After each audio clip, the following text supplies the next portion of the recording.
My child, I am Archangel Michael, and I have carried something for you across distances your mind cannot fathom, not across miles, not across borders, across seasons of your life that you believed were empty.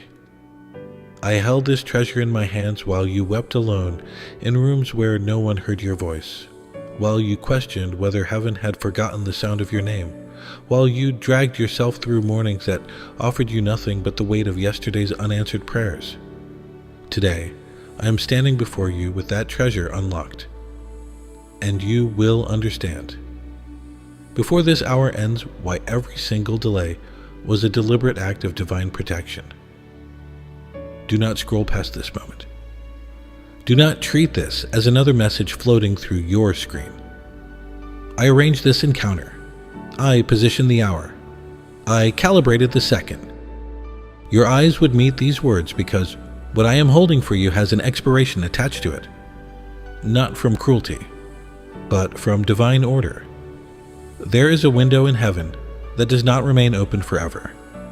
And today, that window is aligned directly over your life. What I am about to reveal will unravel chains you did not even know were wrapped around your destiny. But you must stay. You must listen with the part of your heart that still remembers how to trust, even when trusting feels like the most dangerous thing you could do. I have watched you, and I want you to understand the depth of what that means. I did not glance at you from a distance the way a stranger notices a face in a crowd. I studied the rhythm of your breathing when anxiety pressed against your chest at 3 a.m. I memorized the exact shade of sadness that clouded your eyes when you smiled at people who had no idea you were falling apart inside. I cataloged every prayer you abandoned halfway through because exhaustion stole the words from your tongue before you could finish them. Nothing about your struggle has been invisible to me. Nothing. You have walked through corridors of pain that you never described to another living soul. There were nights when the loneliness was so heavy it pressed the air from your lungs, and you lay there wondering if perhaps you had been disqualified from the blessings you once believed were coming. You compared your timeline to the timelines of people around you. Watched them receive answers while your own prayers echoed back at you like they had struck a ceiling made of iron. I saw the moment your hope began to fracture. Not all at once, but slowly. Like a crack spreading through glass so gradually you did not notice until the whole thing threatened to shatter. But here is what you did not see, beloved. While you were measuring my faithfulness by the silence, I was measuring your readiness by the fire. Every unanswered prayer was a furnace I used to burn away something that would have destroyed the blessing before you could hold it. Every closed door was a barricade I placed between you and a path that led to devastation, dressed in the clothing of opportunity. You begged me to open doors that would have swallowed you whole, and my refusal was the fiercest love I have ever shown you. Today, I am pulling back the curtain on a plan that has been assembling itself in the invisible realm since before you spoke your first conscious prayer about this matter. And what you will see will bring you to your knees, not from sorrow, but from the overwhelming recognition that you were never once abandoned. Not for a breath, not for a heartbeat. I need you to hear this next part with everything in you. You have built walls, my child, thick ones. You constructed them with the bricks of every betrayal, every disappointment, every promise that someone made and then crushed beneath their heel as if your trust was something disposable. I watched you lay those bricks one by one. I did not stop you because the pain was real, and the instinct to protect yourself was human and understandable. But those walls that kept the hurt out have also kept me out. And today, I am not asking you to demolish them all at once. I am asking you to leave one door unlocked, one small opening through which my presence can reach the places inside you that have been starving in the dark. The fear behind those walls, I recognize it. It wears a familiar face. It whispers that if you trust completely, you will be devastated completely. It reminds you of the last time you lowered your guard and how the wound that followed was deeper than any that came before. I understand why you listened to that voice. It has been your protector. But beloved, it has also been your prison. And what I am bringing to you today cannot fit through the crack of a half-open heart. It requires the full width of your surrender, the total depth of your willingness, because the treasure I carry is larger than the container you have been offering me. If this message has reached the deepest chamber of your spirit, if you can feel something stirring behind the walls you built, then let heaven know by typing Amen in the comments below. That single word becomes a key that registers in the courts of heaven, a declaration that you are present and that your heart, however guarded, is still capable of responding to the voice of the divine. I did not come to condemn the walls. I came to show you that what is on the other side of them is worth every risk your fear has been warning you against.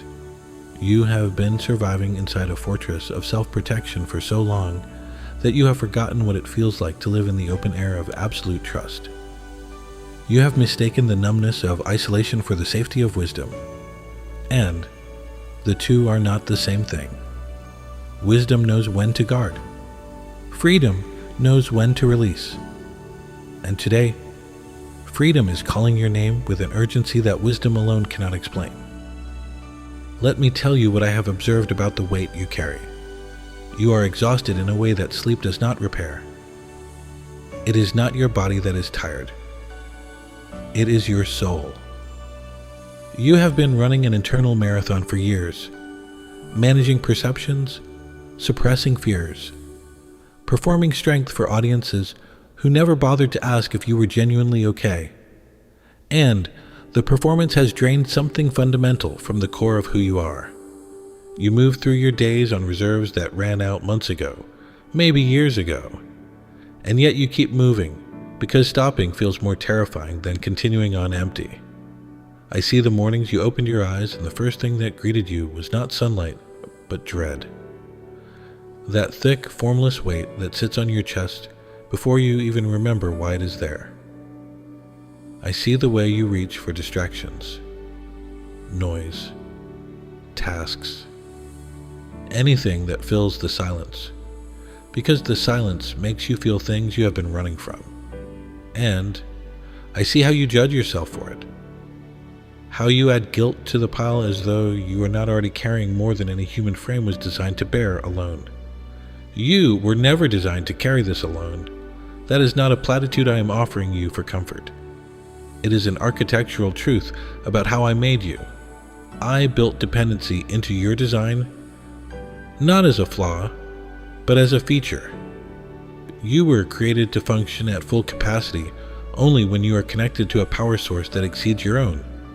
And that source is me. Every system inside you, your peace, your clarity, your resilience, your capacity for joy, runs on a current that flows from my presence into yours.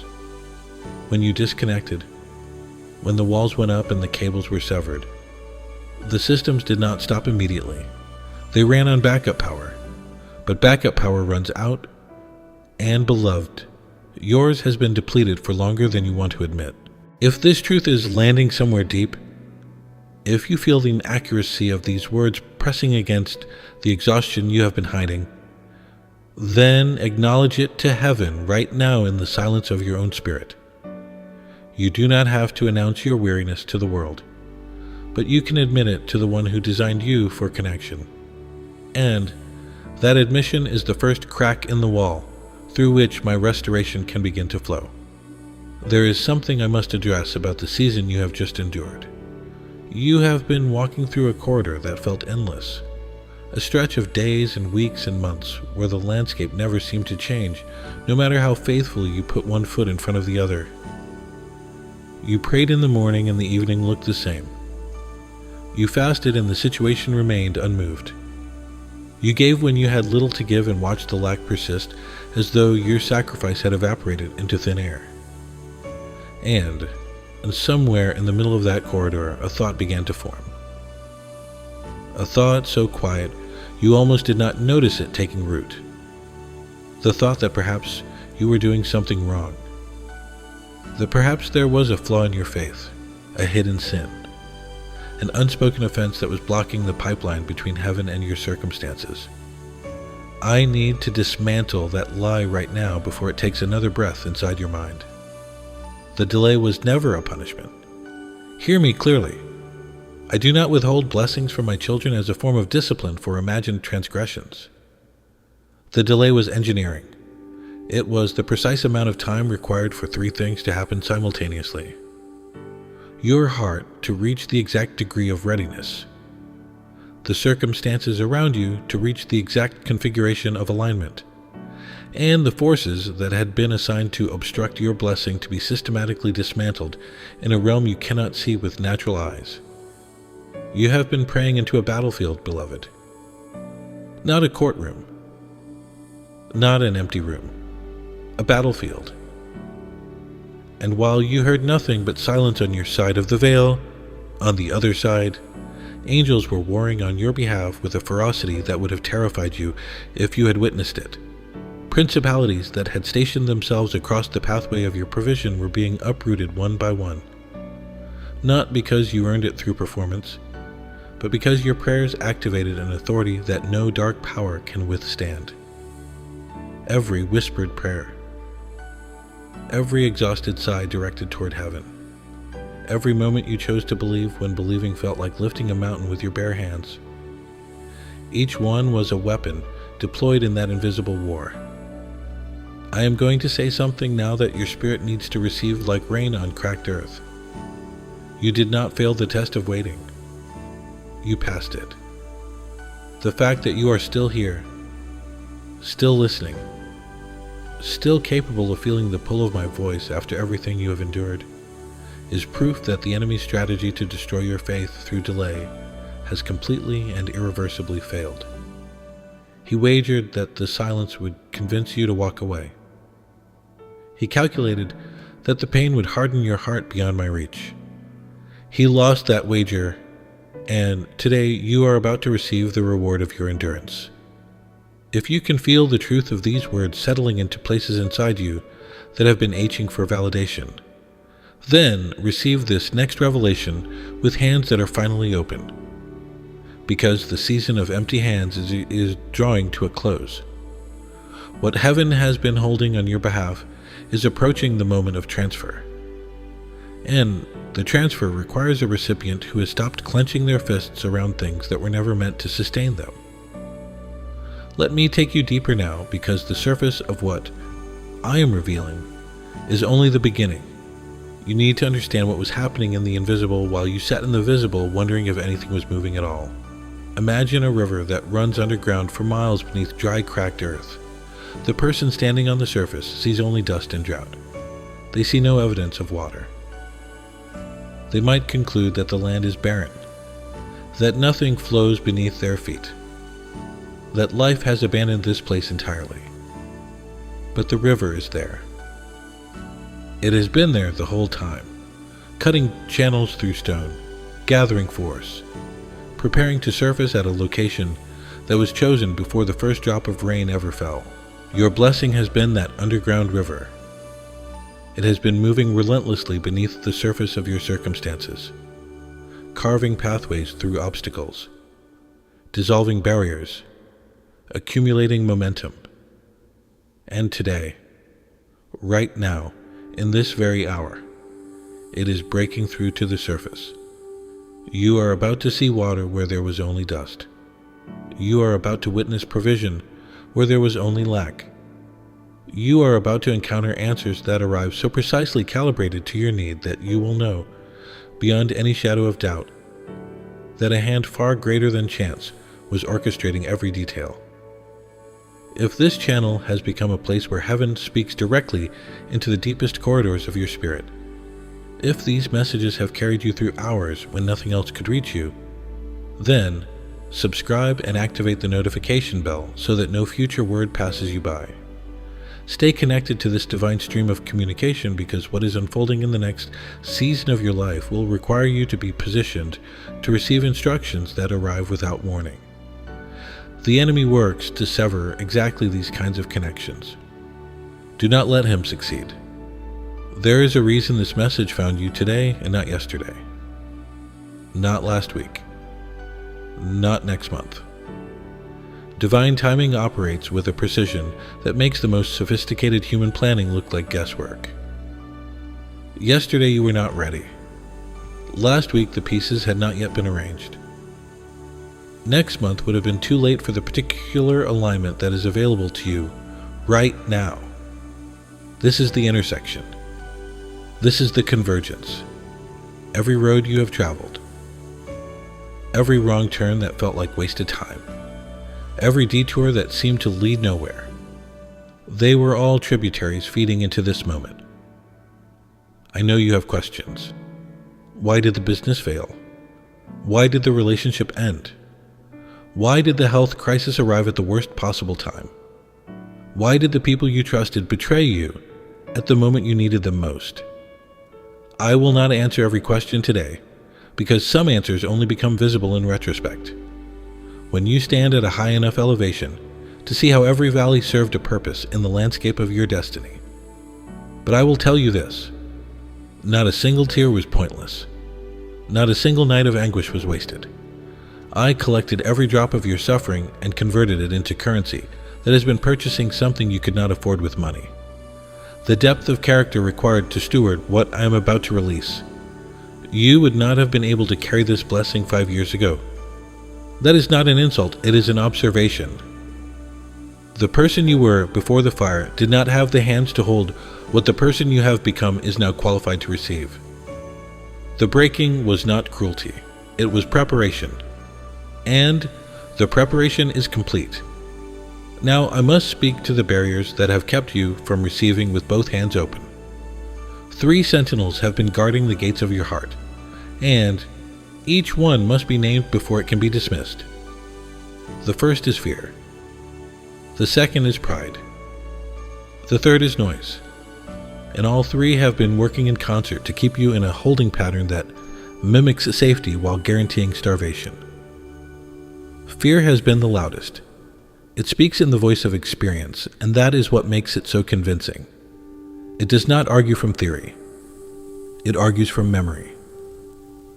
Remember the last time you trusted completely in what happened. Remember the last time you opened yourself without reservation, and how the wound that followed nearly ended you. Fear presents these memories as evidence in a courtroom where it serves as prosecutor, judge, and jury simultaneously, and the verdict it delivers every time is the same. Do not risk it, do not open, do not surrender. The cost is too high.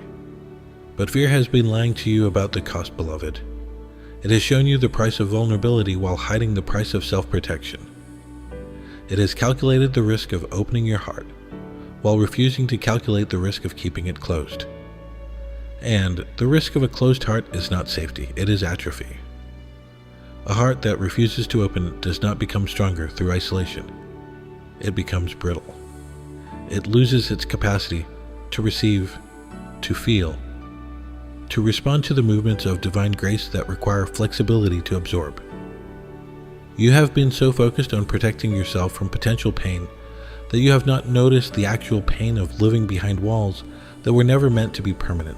The second sentinel is pride, and it wears a subtler disguise than fear. Pride does not announce itself. It arrives dressed as independence, as competence, as the admirable quality of not burdening others with your needs. Pride whispers that you can manage this situation on your own, that asking for help is an admission of failure, that leaning on divine provision suggests some deficiency in your own ability to navigate life without assistance. But I designed you with needs that exceed your personal capacity to meet them intentionally. Your inability to carry everything alone is not a malfunction. It is an invitation, a built-in reminder that connection to the source is not optional equipment. It is the engine. Today, I am asking pride to release its grip on your throat so that you can finally speak the words it has been suffocating. The words that say, "I cannot do this by myself." The words that admit I am tired and I need something I cannot manufacture with my own effort. Those words are not weakness. They are the most powerful words a human mouth can form, because they create an opening through which the full force of heaven can rush into your circumstances without obstruction. The third sentinel, noise, is the most deceptive because it does not feel like an enemy. It feels like coping. Your days are packed with activity and stimulation and information and movement. And inside all that noise, there is a purpose you may not have recognized. The noise keeps you from being still. And stillness is precisely where I speak with the greatest clarity. You have been drowning out my voice not with rebellion but with busyness. Not with defiance but with distraction. And the result is the same. A connection that should be crystal clear has been reduced to static. I am not asking you to abandon your responsibilities or withdraw from the world.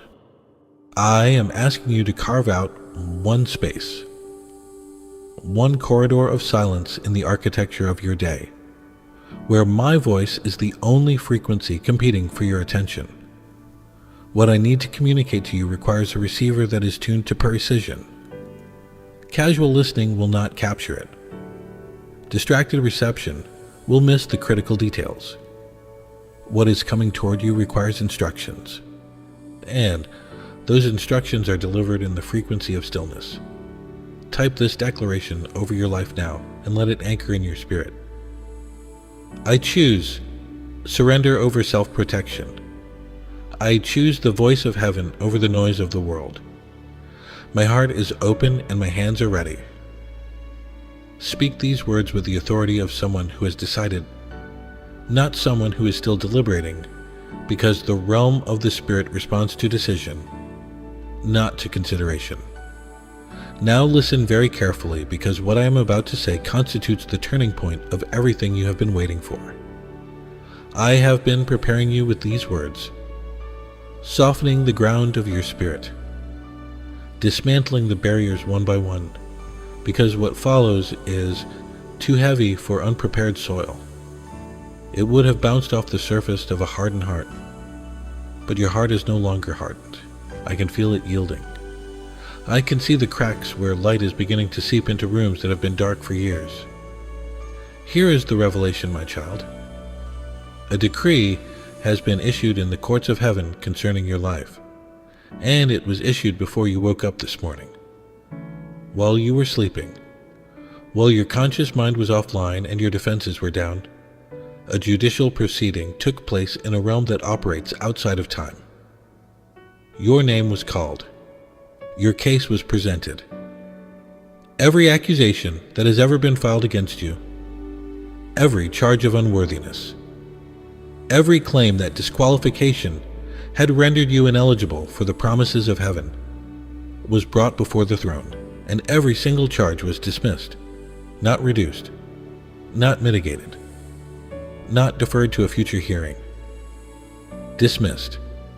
Struck from the record with an authority that no appellate court in any realm possesses the jurisdiction to reverse. The debts that were suffocating your peace have been canceled. The labels that were pasted over your identity by people who did not have the authority to name you have been stripped away. Where they wrote failure, heaven wrote victory. Where they stamped rejection, heaven sealed approval. Where they carved the word, forgotten into the door of your future, heaven inscribed a new word in letters of living fire. Chosen. This is not metaphor. This is not poetic language designed to make you feel warm for a few minutes before the reality of your circumstances reasserts itself. This is a legal transaction executed in the highest court that exists, and its effects are binding across every dimension of your reality. What was locked is now unlocked. What was frozen is now in motion. What was withheld is now released.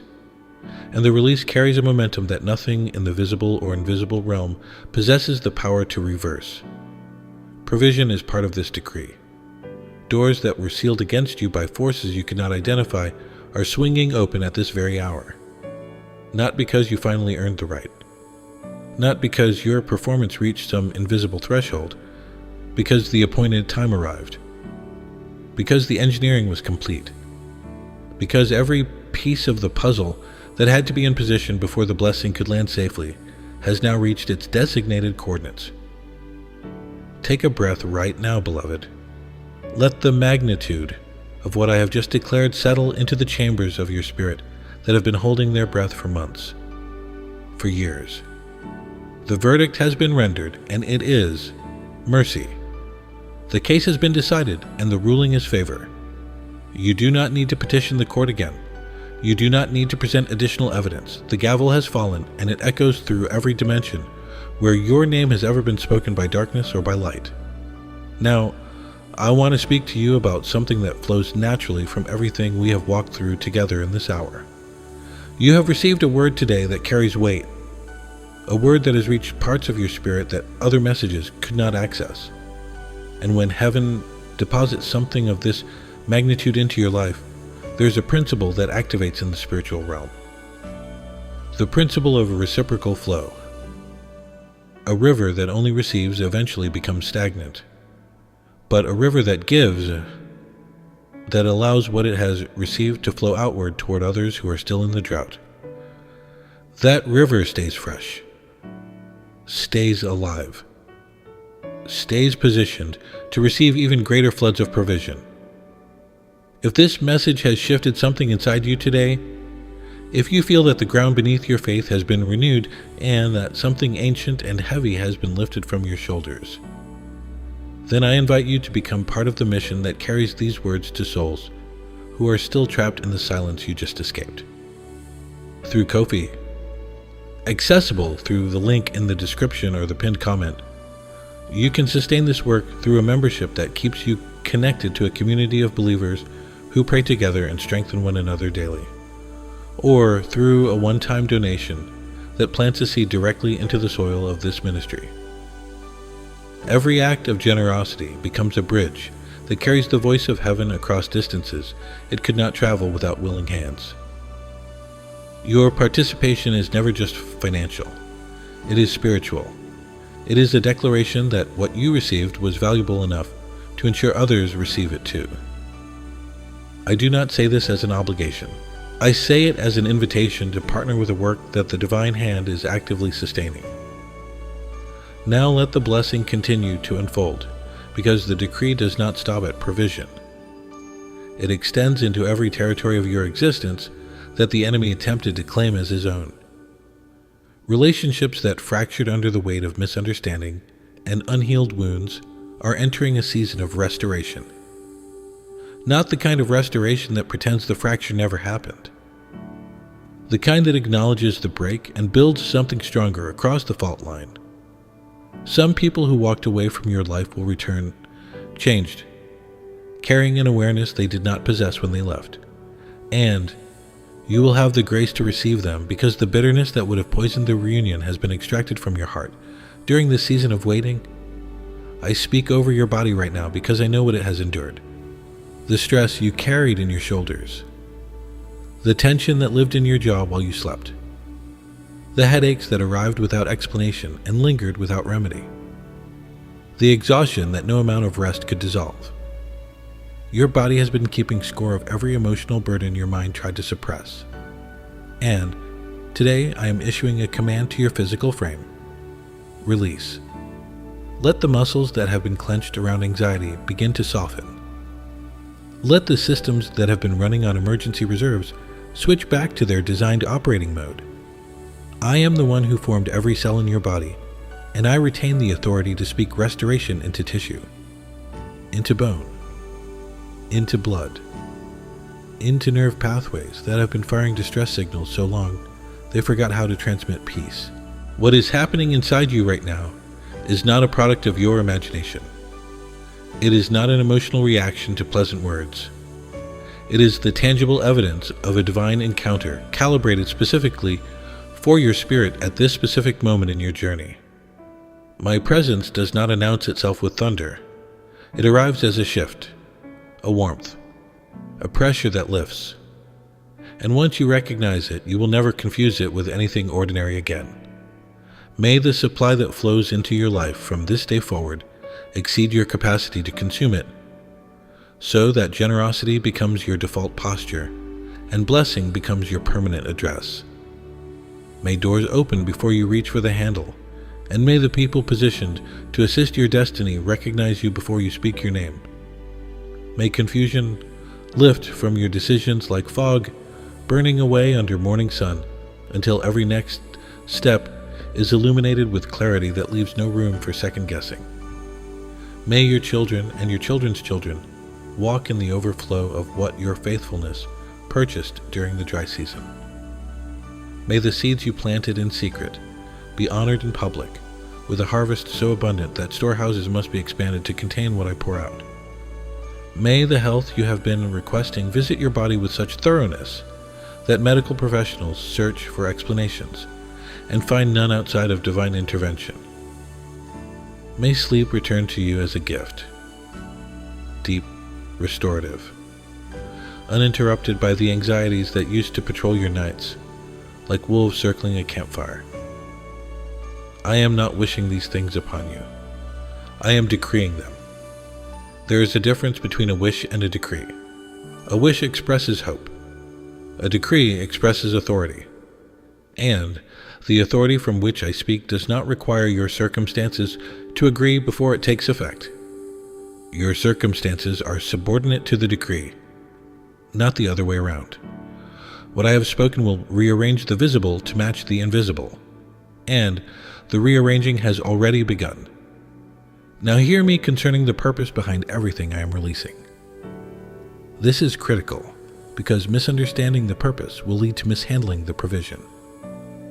I am not blessing you so that you can build a comfortable empire insulated from the suffering around you. I am blessing you so that your life becomes a distribution center for the mercy of heaven.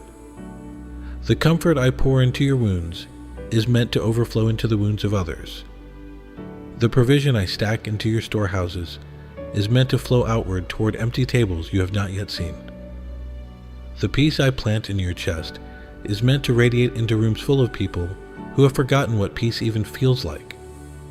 Think of at least 3 people in your life right now who are walking through the same corridor you just exited. People who cry when they think no one is watching. People who carry weights they never mention. People whose faith is hanging by a thread so thin they are afraid to breathe too hard. I want you to send this message to them today. Share it to your Facebook page. Send it through your family WhatsApp group. Text it directly to the friend you have been thinking about for the last 10 minutes. The one whose face appeared in your mind while I was speaking. This message was not created exclusively for you. It was created to travel through you and to reach someone whose name is already written on the blessing that waits on the other side of their hearing it. What I am about to reveal next requires a depth of attention that surface-level listening cannot provide. The transformation I am performing inside you operates on multiple layers simultaneously, and understanding what is happening at each layer will equip you to cooperate with the process rather than unconsciously resist it. Stay with me now, because the deepest work is always done in the final chambers.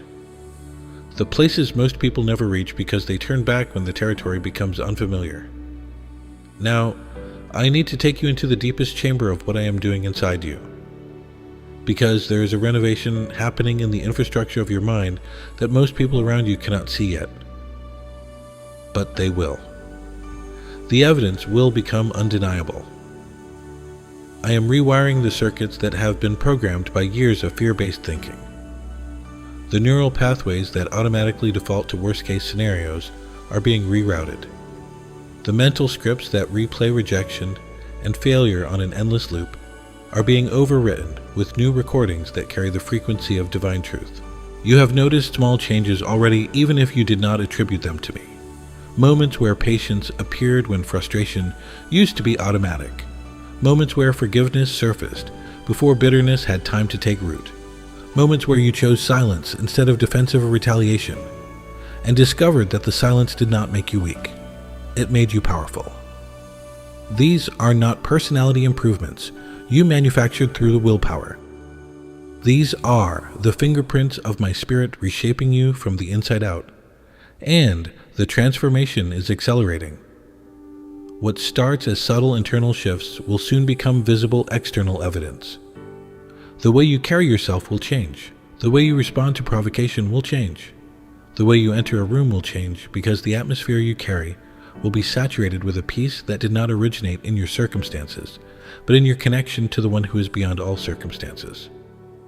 People will feel it before you speak a word.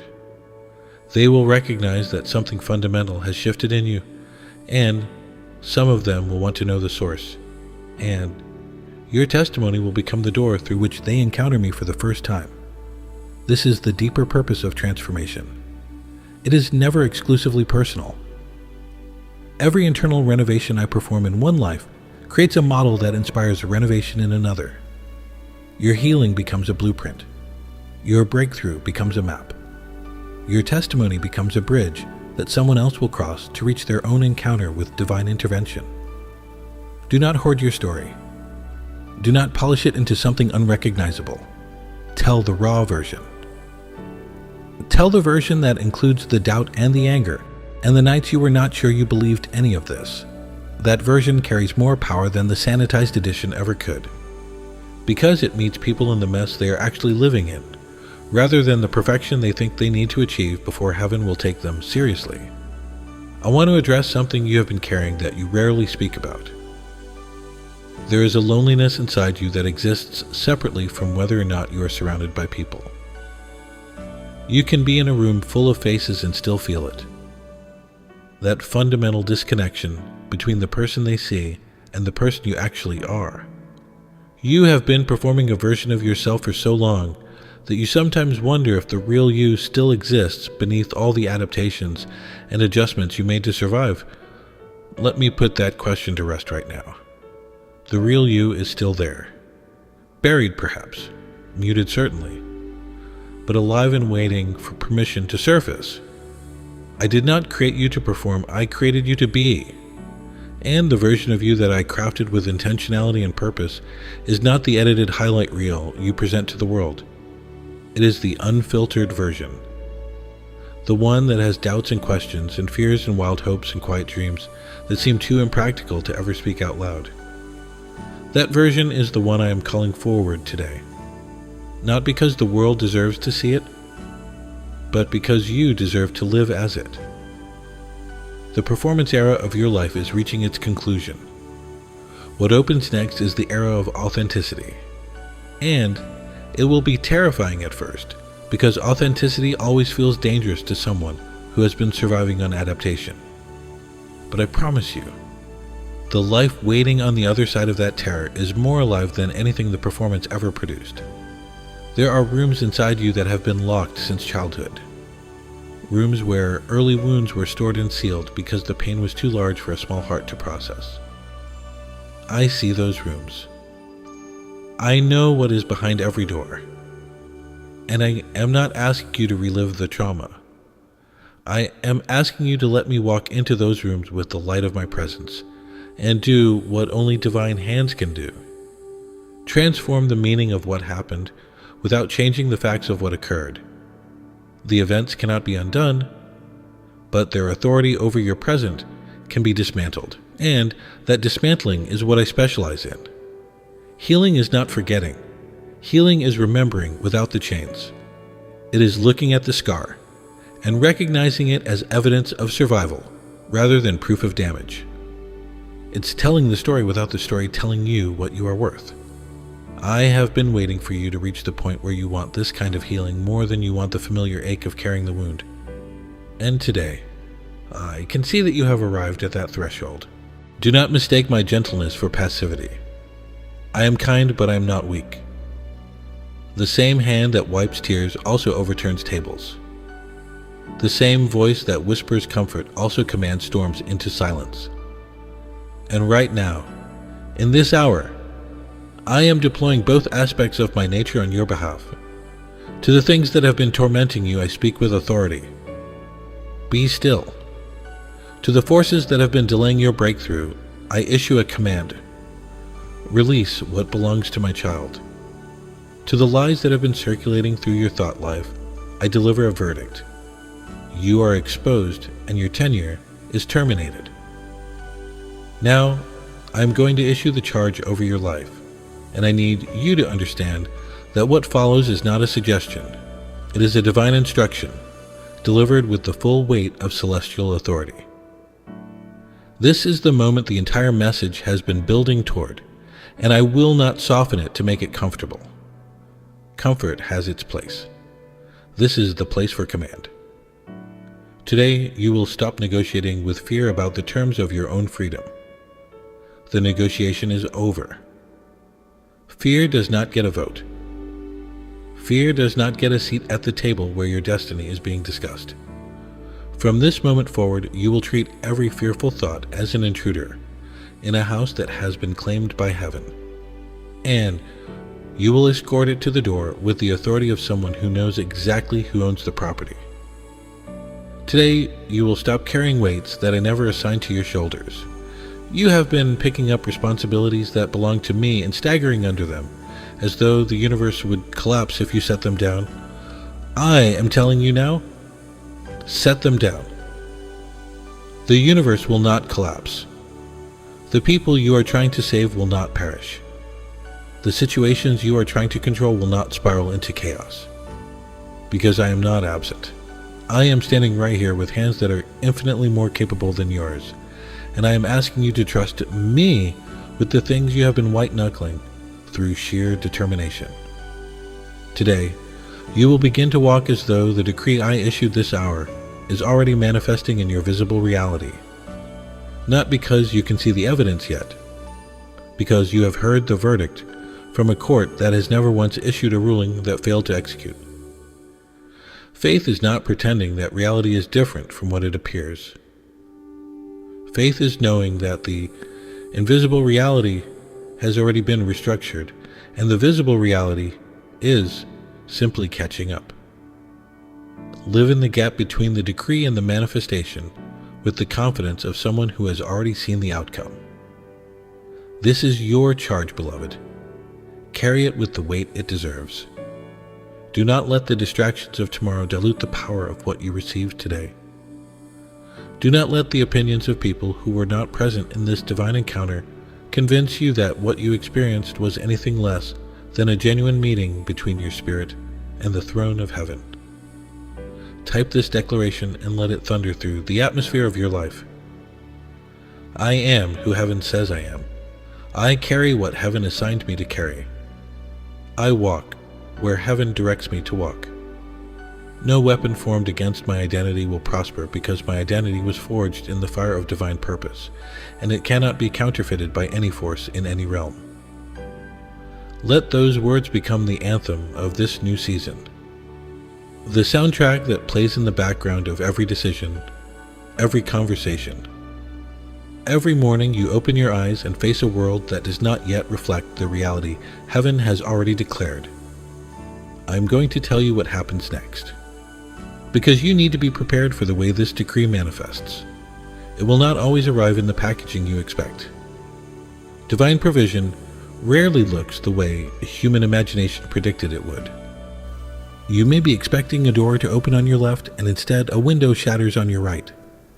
You may be watching for a specific person to deliver your answer, and instead a stranger appears, carrying exactly what you need. Do not dismiss the unfamiliar vehicle. I am the God who used a raven to feed a prophet, a child's lunch to satisfy a multitude, a prostitute's house to shelter spies who would conquer a city. My methods are not constrained by your expectations. In the days that follow this encounter, pay attention to patterns. You will begin to notice confirmations appearing through channels you would not normally associate with divine communication. A conversation that echoes something I said to you today. A passage you stumble across that mirrors a phrase I planted in your spirit during this hour. A dream that replays a theme from this message with details that are specific to your personal situation. These are not coincidences, they are receipts. They are heaven's way of stamping what was spoken with verification that comes from multiple independent sources. Also, pay attention to resistance. The enemy does not concede territory without a fight. In the hours and days following a major divine declaration, he will launch counterattacks designed to make you question the legitimacy of what you received. He will use doubt. He will use discouragement. He will use the mouths of people close to you who unknowingly become vessels for words that contradict the word of heaven. Do not be surprised by this. Be prepared for it. And when it arrives, and it will arrive, you will look it in the face and say what I taught you to say. The verdict has already been given, and it is mercy. Remember the story of Daniel in the ancient texts. From the first day he opened his mouth in prayer, the answer was dispatched from the throne. But between the sending and the receiving, there was a war in the invisible realm that lasted 21 days. Daniel heard nothing during those 21 days. He saw no movement. He received no confirmation. He sat in the silence and continued to pray into what appeared to be an empty sky. But the answer was never recalled. It was never canceled. It was fighting its way through resistance with the relentless persistence of a decree that cannot be overruled. Your answer is in the same condition right now. It has been sent. It has been authorized. It has been stamped with the seal of the highest court, and no resistance, no delay, no opposition from any quarter possesses the authority to return it to sender. What I decreed this hour is irreversible. What I spoke over your life in this encounter is binding, and the manifestation will arrive with the same precision and inevitability that the sunrise arrives after the darkest hour of night. Not because you commanded the sun, because the one who created the sun put it on a schedule that nothing in creation can alter.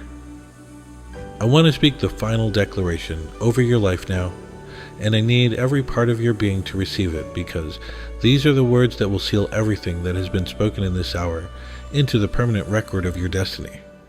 It's done. The work I came to perform in your spirit today is complete.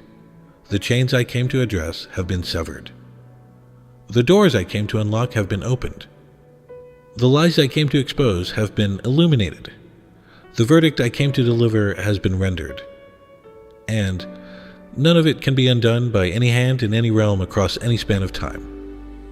What I have spoken over you this hour is moving toward you with the speed and certainty of a promise that has been building pressure behind a dam for years. When it breaks through, and it will break through, the volume will stagger you. Not because you are weak, because the blessing is enormous. But you will not be overwhelmed, because I have spent this entire season strengthening the banks of your character to contain what is coming without breaking. Before I close, I want to gather everything this hour has planted into a single concentrated truth that you can carry in your pocket like a key for every locked door you encounter from this day forward. You are not forgotten. You have not been bypassed. Your name was never removed from the list. The delay was engineering. The silence was strategy. The pain was preparation. And the harvest is here. Beloved, this word was meant to travel. If you know someone whose faith needs the oxygen that this message carries, share it now. Send the link to your church group, to your prayer circle, to the family group chat where someone is silently struggling and has not told anyone. Your act of sharing becomes the hand of heaven, reaching through your obedience to touch a life you may never see face to face. Today, this ministry carries the voice of the divine to souls who have been starving in silence. And every person who sustains this work through Ko-fi becomes a partner in that sacred mission. Through the link in the description or the pinned comment, you can join as a member of our community where believers gather daily to pray and to remind one another that heaven has not gone silent, or plant a seed through a donation that fuels messages reaching corners of the earth where hope has been in critically short supply. Subscribe to this channel now and activate every notification so that you remain positioned to receive every word heaven sends through this vessel. Your generosity does not disappear into a void. It becomes infrastructure for the delivery of divine truth to people who are one message away from surrendering to the darkness. And your subscription ensures that you never miss the instruction meant for the next chapter of your own unfolding destiny. Now bow your head with me, because we end this encounter the way every genuine encounter with the divine should end, in the presence of the one who spoke the first word over your life and will speak the last. Father, I bring before you this beloved child who has stayed through every word, who has endured the full weight of this message because their heart was hungry enough to receive what their mind could barely contain. Seal what was spoken. Protect it from the thief who comes to steal seeds before they take root. Let the decree that was issued in the courts of heaven manifest in the courtrooms of earth with an accuracy that leaves no room for doubt about its source. Strengthen their hands for the harvest that is arriving. Steady their heart for the blessings that will test their capacity to remain humble in the midst of overflow. Walk with them through every door that opens. Stand with them against every force that rises, and remind them, every single morning, that they are yours, named, known, chosen, and held in hands that have never once released what they were entrusted to carry.